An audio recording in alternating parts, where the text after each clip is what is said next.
भाई मेरे को तो समझ में भी नहीं आ रहा कि as a Real Madrid fan भी ना, मतलब मेरा दिल पसीज गया भाई। नहीं माना जा रहा, दिल से ही नहीं माना जा रहा कि मैं कैसे फ्रेंडली फायर करूं अपने बारसा जो सहपाठी लोग हैं। कैसे हार गए भाई ये गेम।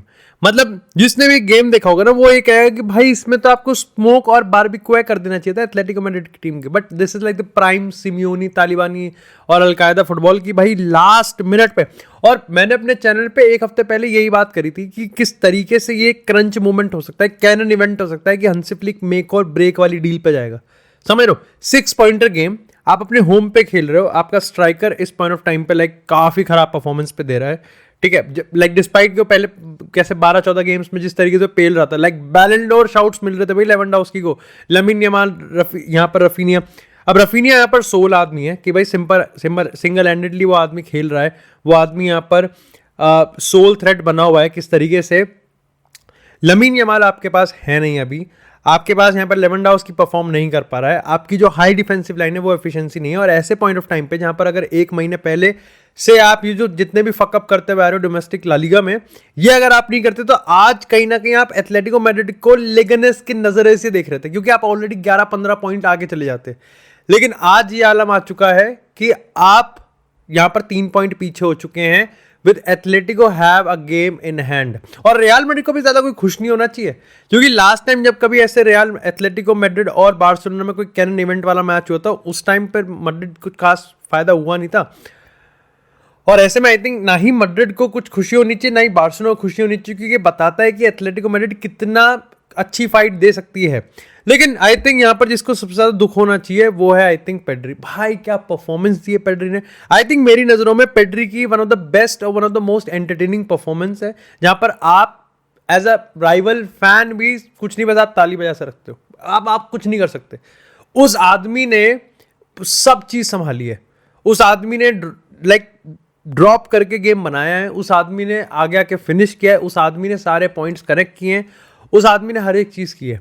और वो पेड्री वाली जो यूजुअल पेड्री स्टफ होता है वो तो वो करता ही है, चाहे वो क्लासिक स्पिन हो, चाहे वो क्लासिक उसकी ड्रिबलिंग हो, चाहे उसकी पासिंग हो। जिस तरीके से वो इस बार्सिलोना को एक अनप्रिडिक्टेबिलिटी देता है ना भाई, मतलब, और इस चीज को उसने कंसिस्टेंट बेसिस पे किया हुआ है। मैं तुम्हें जेन्युइनली बता रहा हूँ, बार्सिलोना का गेम बहुत बढ़िया था, बहुत ज्यादा बढ़िया था। क्योंकि देखो, एक तो 2 एंगल से उनका गेम ज्यादा बढ़िया लग रहा था। एक तो वो खुद भी वो चीज करने की कोशिश कर रहे थे। हमें ये चीज भी ध्यान में रखनी चाहिए कि रफीनिया को राइट विंग पे डाला गया था और एक कंजर्वेटिव 4 मैन मिडफील्ड यानी कि फर्मिन लोपेज को लेफ्ट विंग पे डाला गया था। इसके बावजूद भी यहां पर फिर भी बार्सिलोना अपना पूरा जो इन्फ्लुएंस था, जो इम्पोजिशन था, वो पूरा अच्छे से दबा इंसर्ट कर पा रहे थे। लेकिन जो दूसरा पॉइंट था कि एथलेटिको मैड्रिड कोर यूनिवर्सिटी हो, सेम है दोनों का, दोनों का हिसाब ही नहीं है, दोनों डिफेंस पे पूरे, दोनों का मतलब हिसाब खेलने में इंटरेस्ट ही नहीं है दोनों का। और एथलेटिको मैड्रिड के रिगार्डिंग जो सबसे लाइक फ्रस्ट्रेटिंग चीज, लेकिन जो सबसे इफेक्टिव चीज है ना, कि वो इतना ज्यादा चूस लेते हैं ना आपको।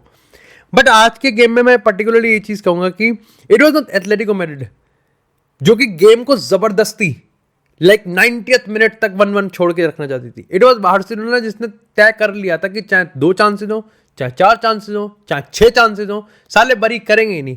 मतलब लेवेंडोव्स्की को कितना क्या प्लेट पे सजा के देंगे क्या। फेरान टोरस वाला की बात करें आप, चाहे वो हेडर की बात करें, इवन आई थिंक आज बार्सिलोना के ओवरऑल अगर मैं स्ट्रक्चर की बात करूं, ये पूरा का पूरा गेम आके यहां थप जाएगा 2 चांसेस पे, 2 रीजंस पे। कि पहला, आप अपने चांसेस भाई कब कन्वर्ट करना चाहोगे, कब आप कन्वर्ट करोगे। मतलब जितने बिग चांसेस बार्सिलोना ने अभी तक ला लीगा में मिस कर दिए हैं, उतने तो शायद से एक्सेप्ट रियल मैड्रिड किसी ने चांस क्रिएट भी नहीं करे हैं। समझ रहे हो, ये इनके मिस चांसेस उतने हैं जितने सामने वाली टीम क्रिएट भी नहीं कर पा रही। और आप इस एथलेटिको मैड्रिड वर्सेस बार्सिलोना के किसी भी मैट्रिक को उठा लो, चाहे आप एक्सजी को उठा लो, चाहे आप यहाँ पर लाइक असिस्ट को उठा लो, चाहे आप फील्ड टिल्ट को उठा लो, चाहे आप जोन 14 के 14 को उठा लो, किसी को भी उठा लो, हर एक चीज में ये गेम इस तरीके से लाइक इंटेंट करता है कि बार्सिलोना को एथलेटिक मैड्रिड को पेलना था 4-0 से 5-0 से पीरियड। बट ऐसा नहीं हुआ। अब इसके पीछे 2 रीजन है। देखो, पहली चीज तो ये कि जैसा मैंने क्लियरली बोलता आ रहा हूं कि इस गेम को देख के मैं बस यही आउटपुट निकाल पा रहा हूं कि भाई लाइक चांसेस कैसे बरी करोगे और कैसे चांसेस आप बरी करोगे, कब क्लिनिकल होंगे आप। और दूसरी चीज ये है कि भाई आपको गेम किल करना पड़ेगा, आप लटक नहीं सकते, और जब आप गेम नहीं किल कर पा रहे then you have to tweak your system. आप ना ही आप अपने चांसेस बरी कर रहे हो। अब हंसी फ्लिक का ये हाई रिस्क हाई रिवॉर्ड वाला सब बढ़िया है, और उस देखो ऑफ कोर्स अब उस हंसी फ्लिक की टांगे थोड़ी है कि लेवेंडोव्स्की नहीं मार रहा, हंसी फ्लिक इसमें क्या कर सकता है। बट वही चीज़ है ना कि आपका इन गेम मैनेजमेंट है, आपको पता है कि 70 मिनट तक आपने बहुत चांसेस क्रिएट कर दिए 5-0 नहीं, लेकिन क्या हो रहा है, स्कोर लाइन 1-1 हो रही है। Then you have to like थोड़ा सा आपको देखना पड़ेगा, ये गंग हो वाला स्टाइल नहीं रख सकते आप। अगर आप 96 मिनट का वो इक्वलाइज देखोगे, 94th मिनट तक भी आपको नहीं लगता कि एथलेटिको मैड्रिड वहां पर इक्वलाइजर मार देंगे। And this is like the सबसे बड़ा जो कॉन्स है ना, और दोनों ही गोल में ऐसा है। आप दोनों ही गोल बार्सिलोना के जो उन्होंने कंसीड किए उठा के देख लो, जो हाई डिफेंसिव लाइन आगे आती रहती है, लेकिन जो आगे के बंदे हैं, जो ओवरऑल स्ट्रक्चर है, वो इतना प्रेस एफिशिएंट हो ही नहीं पा रहा। तो वो बंदे आगे आते रहते हैं और उनको भेदना बहुत आसान होता है, उनको पेनिट्रेट करके निकल जाना बहुत आसान होता है। और दूसरा लाइक सिमियोनी का स्ट्रक्चर इस चीज पे एक्सेल करता है कि 4 टच में आप सीधा गोल कैसे मारोगे। उसको चाहिए कि भाई आप प्लेयर्स आगे लाते रहो, वो 4-5 लाइक पासेस करेगा और सीधा गोल मार के आएगा। वो कितना मोराल किलर होगा। एक इंटरेस्टिंग ये चीज है कि भाई एरिक गार्सिया को डाला गया सीडीएम पे as a substitution, not Frenkie de Jong. भाई डियोंग चाहे कितना ही पैसा कमाता हो भाई, लेकिन डियोंग है तो अच्छा खासा सीनियर स्क्वाड का प्लेयर ही भाई, और लाइक लीडर भी था वो एक टाइम पे। ऐसे में आई थिंक मेरे को लगता है कि थोड़ा सा भी सीरियस होगा तो उसको समझ में आ जाना चाहिए कि उसका रोल इतना ही है जितना भी मार्कस रैशफोर्ड का अमोरिम वाले प्रोजेक्ट में।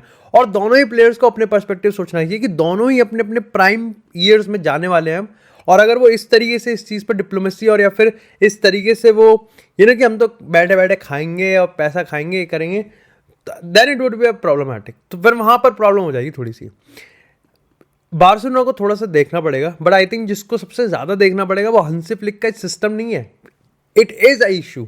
लेकिन आज के गेम में नहीं था, आज के गेम में I think it's on players कि वो अपने चांसेस बरी नहीं कर पा रहे।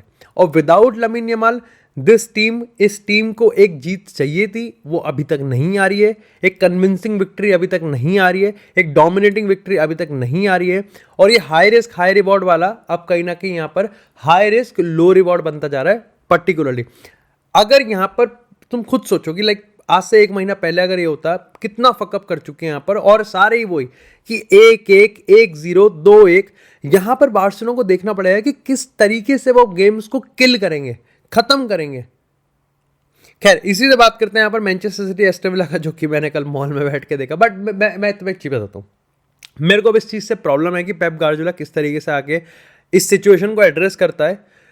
आपको भाई 9 गेम हार गए, अब हारते ही जा रहे हो। अब आप टाइटल पे बहुत दूर की बात है, अब मेरे को लगता है कि 2-3 गेम अब और हार गए, आपके टॉप 4 के भी होप्स खत्म हो जाएंगे। 115 चार्जेस का जो आपका केस है वो भी बंद हो जाएगा, क्योंकि सबको लगे खुद ही कोई पनिशमेंट, सेल्फ पनिशमेंट दे रहे हैं ये। लेकिन ये जो एक ऑब्सेशन है कि मेरे को मेरे प्लेयर वापस कर दो, कि क्या देवदास है भाई। हमें नहीं मिला था, रियल मैड्रिड को नहीं मिले थे अपने प्लेयर वापस, हमें तो अब भी नहीं मिले। हमारे प्लेयर एसीएल से बाहर होते जा रहे हैं। और यही तो आई थिंक पेप गार्डियोला की खास, यही तो द गोट मैनेजर की खासियत होनी चाहिए कि भाई he have to do it, और वो कर सकता है और वो करके दिखा भी देगा। But is it gonna be too late? और मेरे को इस चीज़ से भी काफ़ी प्रॉब्लम है कि आई थिंक देखो एट द सेम टाइम वो कह रहा है कि मेरे को मेरे प्लेयर वापस कर दो। उसके जो प्लेयर 30, 32, 35 साल के हैं लाइक कायल वॉकर, अब देखो उसके पास सही में जेन्युइनली ऑप्शंस नहीं है बहुत जगह। जेन्युइनली उसके प्लेयर्स यहाँ पर परफॉर्म नहीं कर पा रहे, कैरेक्टर नहीं है। तुम समझ रहे हो कि कितना अजीब लगता है कि जो प्लेयर्स 4 प्रीमियर लीग टाइटल 4 साल में जीत गए, ट्रेबल जीत गए, आज वही अपने मैनेजर्स के विजन को इंप्लीमेंट नहीं कर पा रहे। हालैंड, मैं अच्छा खेल जाऊंगा हालैंड से इस पॉइंट ऑफ टाइम पे, 2 पास तो मैं निकाल दूंगा, कोर यूनिवर्सिटी के स्ट्राइकर निकाल देंगे हालैंड से अच्छे पास। हालैंड इतना ज्यादा मतलब आउट ऑफ द पिक्चर दिखता है ना। अच्छी बात यह है कि ही हैज द ह्यूमिलिटी कि उसको दिखता है कि वो नहीं है गेम में। बट मेरे को इस चीज से प्रॉब्लम है कि अभी आपकी जो टीम खेल रही है उससे वर्ष तो कौन क्या ही खेलेगा, नहीं खेलेगा ना कोई, तो आप फिर और को चांस क्यों नहीं दे रहे? इसके 2 हैं, लाइक जो प्लेयर्स ऑलरेडी पिच पर हैं वो बर्नआउट फेस कर रहे हैं, उनका मोरल दिन पे दिन गिर रहा है, उनको रेस्ट नहीं मिल रहा, वो आपके विजन को इंप्लीमेंट नहीं कर पा रहे, वो आपके इंस्ट्रक्शंस को एग्जीक्यूट नहीं कर पा रहे। And at the same time आपके जो यंगस्टर्स हैं जो बेंच पे बैठ के इनको चुतते हुए देख रहे हैं, वो उन पे क्या आपका मैसेज जा रहा है कि भाई कितना ही टीम खराब खेले उनको चांस ही नहीं मिलेगा। And this is the reason कि रोमियो लाविया की बात करें, कोल पामा की बात करें, यूलियन एल्वारेज की बात करें। अब तुम खुद सोचो कि यूलियन एल्वारेज आज इस टीम में होता तो आपके पास एक प्रोजेक्ट अदर देन हालैंड होता। आपके पास, अब देखो इस गेम में मेरे को जैक ग्रिलिश सही लगा, फिल फोर्डन भी मेरे को सही लगा जहां तक उसने फाइट मारने की कोशिश करी। Bernardo Silva last time right wing पे कब काम करा था आई डोंट नो। कायल वॉकर तो खैर जितना कम बात करें उतनी ज़्यादा बेटर है। जिस तरीके से मिडफील्ड गुंडोगन से तो टांगी वांगी खत्म हो गई हैं, तो पूरी टीम यहाँ पर अगर ग्वार्डियोल की बात करें तो भाई वर्क रेट तो उसका भी आ रहा है। ये टीम इंडिविजुअली इतनी बुरी नहीं है जितना कलेक्टिवली बुरा खेल रहे हैं। And that is on to the fact कि मेरे को पिछले कितने मैचेस में हो गया कि जहां पर मैं इस चीज़ को डिस्कस कर रहा हूं कि मैनचेस्टर सिटी एक बार फिर से काउंटर पे गोल खा ली, क्लियर। और वो भी एस्टन विला के अगेंस्ट, तो शॉकिंग होना भी नहीं चाहिए क्योंकि एस्टन विला इतना ज़्यादा इलीट सेटअप में बैठती है अपार्ट फ्रॉम अटैकिंग कि वो लाइक सिमियोनी को बीट कर देगा नहीं एमरी इस मामले में। बट उसके बाद जॉन दुरान है, उसके बाद like I think Morgan Rogers का मैच, ही वॉज फ्लॉलेस, इतना खूबसूरत प्लेयर था वो। और आई थिंक उसने अपने करियर की one of the best performance डाल दी इस मैच में। उसके बाद उनके भाई मैगिन है, दे हैव गुड प्लेयर्स। और इसीलिए आई थिंक मैनचेस्टर सिटी के लिए जो प्रॉब्लम्स है भाई वो सॉल्व होने से तो रही।